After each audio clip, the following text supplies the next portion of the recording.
want to welcome everyone to what we hope is actually a very substantial announcement in terms of keeping our downtown safe. Now, what I'm going to start with is over the course of this month and next month, we are rolling out a vision for lifting up downtown. So you're going to hear parts of this in the State of the City, you're going to hear parts of it in July, and we're iterating with the community members and the businesses here in what that plan should be and what's part of it. But what everyone does speak to right away is safety concerns. And this is something that is happening here. It's happened since COVID in a more acute fashion all across the country. And so we are very concerned about public safety and also public safety downtown. The challenge is we are in a resource-constrained environment, as we know. This is why we're doing things like mobile speed enforcement, because we can't afford to have all our officers just sitting out there with a radar gun. However, what we're announcing today downtown is that we are going to do something very different. We are going to treat downtown essentially like a neighborhood that has an acute crime problem. And so we're going to be using TEAM, which is an acronym which stands for Targeted Enforcement Action something else. I forget the acronym, they'll walk through it. What's the M for? Monitoring. So what this means, and we're putting people on notice, it's going to start after 4th of July. But downtown all of a sudden is going to be a very different place in terms of a couple of things. We're adding in lights all over downtown, including the alleys, over the next 6 months. We also know that we're going to be opening this new police station right in the middle of downtown. It is being used intermittently now. It's not quite done inside, so we'll be celebrating that being fully open again later this summer, but we're already starting to use it. And most importantly, we are adding desperately needed resources downtown at key times of the day and key days of the week. And we're doing this as a public-private partnership. I'm very grateful to say that the downtown businesses are starting to step up with us. They've said, we want enforcement, we want traffic enforcement, we want exhaust enforcement, we want firearms enforcement. We want the law enforced downtown. And we found out a way with APD to be able to do that. And it's essentially a version of our Chiefs Overtime program that we're working on downtown. And it's being done as charitable contributions through the One Albuquerque Fund. And we're going to showcase one of our particular donors here who's pledging money to help this program work. So what this TEAM program is going to do is put officers in the right places at the right time to target crime. So this is very different. This is not the downtown patrol that walks around during the day. That's going to continue. This is on top of that to actually enforce crimes that are happening downtown and to give us enough manpower to actually do things like pull people over as they drive by and run stolen car license plates. So very quickly once we start this, it's going to be very hard to get away with what people are getting away with downtown. That also includes things like harassment and other issues that are happening on the sidewalks. So this is going to come in different flavors at different times of the day, at different days of the week. But we're ready to start thanks to the private sector helping to step up and make sure that this is a reality with APD. So with more on the Downtown TEAM program, I'm going to hand it over to our Chief of Police, Chief Medina. Chief. Thank you, Mayor, and thank you everybody for being here this afternoon. And I'd like to thank all those private donors who have already assisted in funding this. We know that overtime is the way that we are able to get results at times during this time of shortage. We wish we had more officers, we wish we could place them everywhere. But the TEAM concept is going to build off of our Chiefs Overtime program, which was started in the 1970s. You know, what's different about this is, in the past we've always gone out, we allocated resources to big box stores. They protected one industry, one location, and in a way, it was hampering our ability to put the resources where we wanted to protect the whole city. So we did make adjustments to our Chiefs Overtime program earlier this year, and we cut out our involvement at so many big box stores to ensure that we would be prepared for this next step in making sure that we had officers available for this TEAM overtime. The program is appealing because it doesn't cost the taxpayers anything. It's going to, the business owners and private donations are going to help fund this to create a vibrant downtown. And I think this is coming at a very crucial time, not just in the city of Albuquerque, but across the nation. Each week we hear about a different tragedy, whether it's in Sacramento, Nashville, across this country, every downtown district has gone through some kind of casualty or horrible incident during the course of bar closings and stuff. And that's why we want to make sure that we're putting the additional resources out here to make sure that people can come out here and feel safe at the end of the night, and that there are resources here to protect individuals. But it goes beyond that. It goes into the quality of life issues to ensure that people can be harassment free, and that people can work down here, and people can come and have a dinner without, you know, a loud modified exhaust passing through here and disrupting everybody who's trying to enjoy an evening out on the town, and making downtown more attractive. So Deputy Chief Brown will talk more about some of the things that we're working on to address that. But like I said, like many other cities, the city of Albuquerque and the Albuquerque Police Department, we're not alone. Most cities, large police departments are suffering from the decrease in staffing levels and having enough officers to do everything that's necessary during this time after the pandemic. So I look forward to working with the business community downtown, the business leaders from downtown, and continuing to find innovative ways in how we could get enough resources out here to ensure that we have a vibrant downtown. And with that, we'll turn it over to Deputy Chief Brown. Thank you. Thank you, Chief. Good morning, everyone. So, since last year and during my time as the Chief over the Field Services, we've already implemented a number of programs downtown. We've seen, since the pandemic, a marked increase in people out and about, and one of the things we've really cracked down on is the modified exhaust, the racing, shots fired calls, and we've already been doing that within the area command and calling in officers for overtime. We've done it on West Central, we've done it for downtown, and any of the major issues that come up. One of the other issues we've been seeing is these are now going to focus on issues regarding drinking in public, DWIs, fights, bar closings. So what we're looking at is making those into themes, and kind of a menu of items that are best focus on what the problems are at hand. So if we have a problem with bar closings and fights, we'll direct it at that time. If it's speed enforcement, one of the things that deters bad driving is having lights on, having officers out and about enforcing traffic tickets. We also focus on the downtown bar closings. With the bars let out Thursday through Saturday, we already have it staffed from APD Valley Area Command officers coming down from Swings and Graveyard. This will supplement that when we have those bar closings get out at 2:30, 3 o'clock in the morning. We have large combination of shots fired calls, fights in progress, and things like that. We've also implemented a large amount of technology to help us policing the downtown area. We have shot spotters. We've located cameras from 1st to 8th Street. We have license plate readers. So those are all in kind of key with this monitoring portion of this plan to help us monitor the downtown area and keep everybody safe. These overtime payments come from the One Albuquerque Fund, which are supported by local businesses in the community. I'd like to thank P&M, who's contributed $15,000 to the team, and the total so far we have $90,000 in pledges. As of tomorrow, we'll be able to sign up for teams to work overtime on the days and times that we'll be putting out. Thank you. Thanks so much, Chief, and just wanted to reiterate too, a year ago, it's hard to believe, there were not cameras, there were not APD cameras downtown. And as soon as we found this out, we put them up, most of them are installed. A year ago, there were not license plate readers up and down this stretch of downtown. And a year ago, there were not the additional lighting that we have.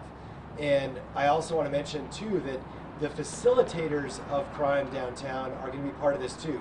So if there are after parties congregating in parking lots, this has been where a lot of the violence has occurred. Now we're going to have resources. We will just shut those parking lots down, and we will kick people out.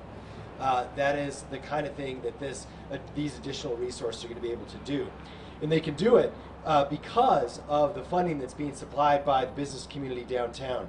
Now I want to mention not all the businesses are supporting this, and we want them to. We need them to.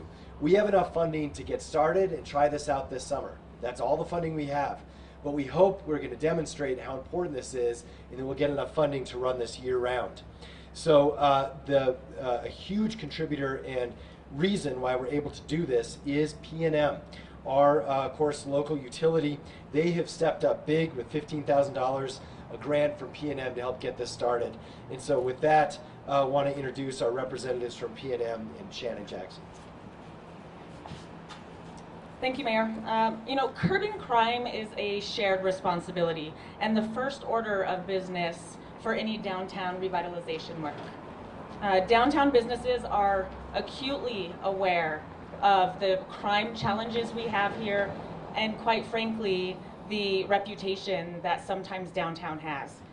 It's because of these very issues that P&M seeded this effort with a $15,000 grant to the APD downtown team in order to help make downtown Albuquerque safer.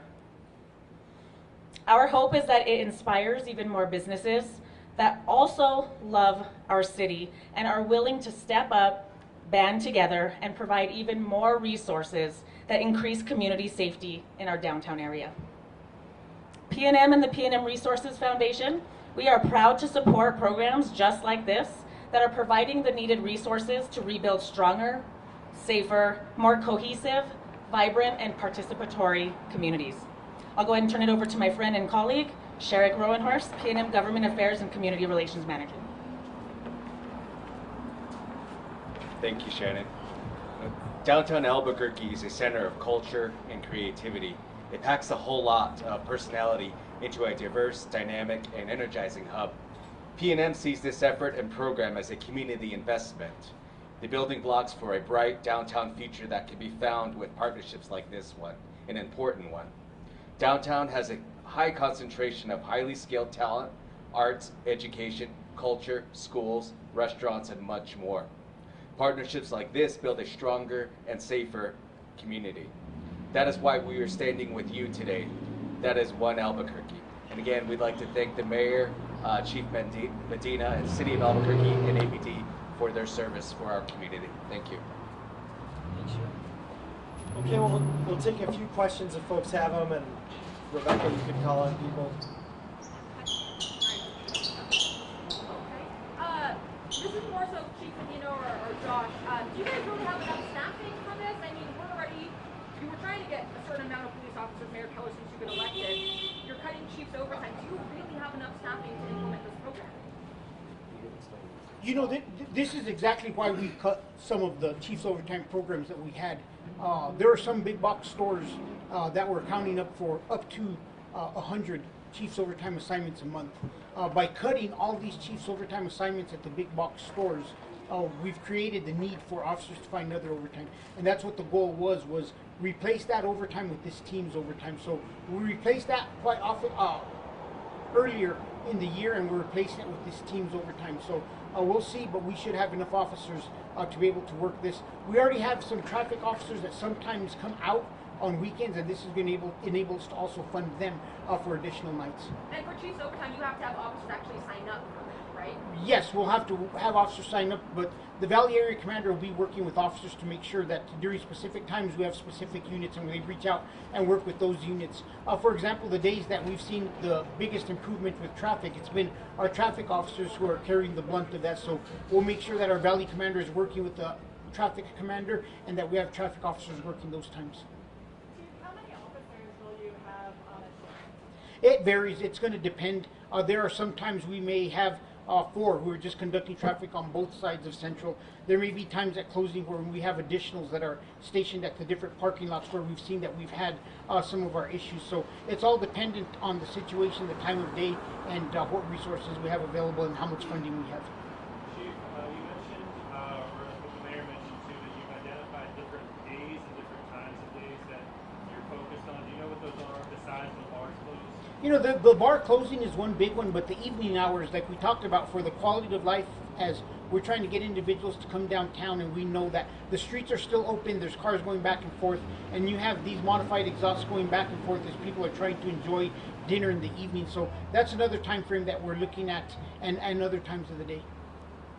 You have a pretty big staffing shortage at APD, but money is not really your problem. Why can't you just pay for this as a city, or assign the officers the overtime like you normally do? You know, I think it's really important that we recognize that as we spend public dollars, that in order for us to choose that we're going to spend public dollars and our budget on downtown as opposed to another part of the city would kind of be unfair for us to be working to spend that money. So this is a way for people to fund downtown specifically, and not us not be devoting all our resources and money to just one specific part of town. Because the moment I devote all our resources and funding to downtown, I guarantee you there's going to be another part of town that says, where's my cut in that? Are you having trouble convincing people that downtown needs more police protection? Everybody thinks that there's a lot of places that needs police protection, and that's part of the problem. Then why are some business owners here not on board with this program? Why are some business owners downtown not on board with this program? I have no idea. They haven't spoken to me about it. Mr. Mayor, I have a question for you. 4 years ago, I went to a press conference with you when you opened up the downtown substation, so we call it, and you told us verbatimly that that was not a Band-Aid approach to fighting crime. So did that not work? Because 4 years later, we're back here with the new crime initiative. I think it's clear it hasn't worked, especially coming out of the pandemic, and I think that's the big thing in between. The challenges in all downtowns have gotten greater because there's fewer people coming down here and less interest in downtowns down here to work. So we're absolutely in a situation where we need a stronger remedy. That's what this is. Also, I would share that that station didn't work. It was too small and too far from Central.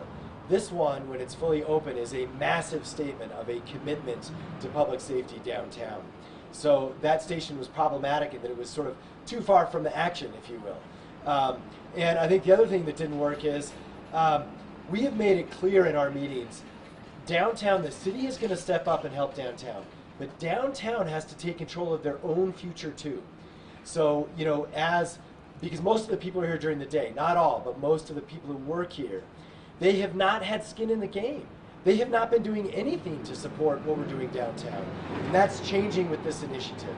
And we're telling them that over time, downtown has to have its own, whether it's a tax increment district or a business improvement district, they pick. But they have to take control of downtown too. So we're there to help them, and we're going to get it started.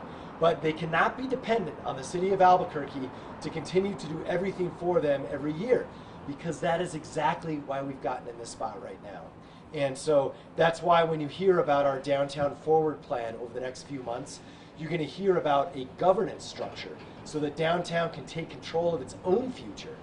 That's really critical in the long term. One more question? Would this governance structure be able to pay for this extra police protection? It certainly could.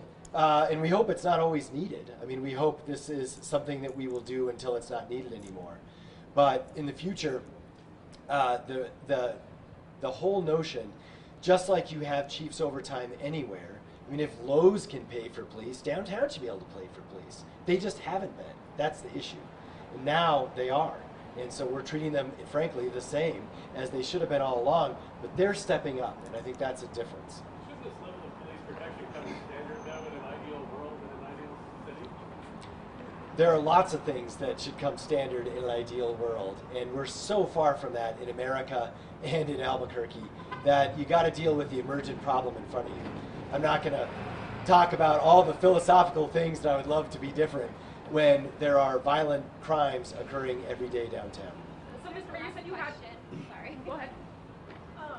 We haven't talked a lot about like shoplifting at big box stores as well. Like the last number of years, any police office held that kind of stuff. Isn't this kind of like robbing Peter to pay Paul? That's a good question, yeah. I think the chief has a good answer for this. You know, I think it's important that when we dismissed the program with the big box stores, we always had officers at Home Depot. My whole paycheck stays at Home Depot, appears at times, and every time that I go in now, I say private security guard. And that's what we're trying to get, is these private industries to hire private security to take over some of those roles. They do have the ability to hire a level 3 security officer who's armed. And we have started operations that are really focusing on some of these big box stores with the assistance of the Attorney General's office. We've talked about all the arrests and all the operations that are being conducted. But this goes back to exactly what we've been talking about and why the mayor implemented the Metro Crime Initiative Part 2. Part 1 and Part 2 is arrests, officers being present out here. You know, we talked about it. It really is the Band-Aid. we need to work through the Metro Crime Initiative to continue to develop a strong program that is going to get individuals who need have substance abuse problems the help they need, because we know those are the shoplifters that we're facing day in and day out, and they're trying to feed a habit. So yes, it is taken from the big box stores. Yes, there's a shoplifting problem at the store, and the big box stores, we're hoping, are able to continue to hire private security as they are now in replacement of the APD officers. And one of the other things I was just going to add on what Mayor was talking about is it's all steps. During 2020, when we had protests downtown, we really recognized that we had a blind spot. We never spoke about it, we didn't advertise it, but many of the protests came up in Down Central. We lost all visual of everybody. I remember the night that downtown had its biggest protest is we had no eyes exactly on what was occurring. And now I'm happy to say from 1st Street to 7th Street, we have much better camera coverage than we ever had before. So they are steps. The first step was adding those officers to that substation, and now recognizing that we needed to relocate it. If there's one compliment from downtown business owners, it's those officers that are here every day that they've gotten to know, and that they could call on their cell phones for assistance and get help.